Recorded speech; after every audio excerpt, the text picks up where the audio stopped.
Tu veux savoir comment on transforme de l'uranium en électricité? C'est parti. Une centrale nucléaire, c'est avant tout une énorme machine à vapeur.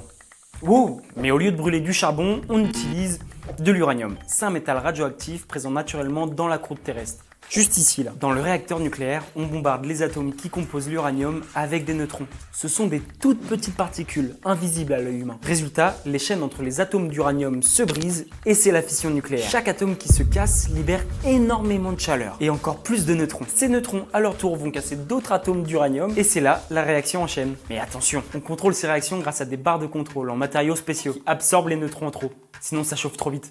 Wow, beaucoup trop vite là. Toute cette chaleur formée chauffe de l'eau dans un circuit fermé. Cette eau très chaude va chauffer de l'eau d'un deuxième circuit où l'eau devient vapeur. La vapeur qui est sous pression va faire tourner une turbine qui elle-même va faire tourner un alternateur. Et là, électricité. Et la lumière fut. Wow. Un troisième circuit va refroidir le tout, souvent avec de l'eau d'un fleuve, d'une rivière ou même de la mer.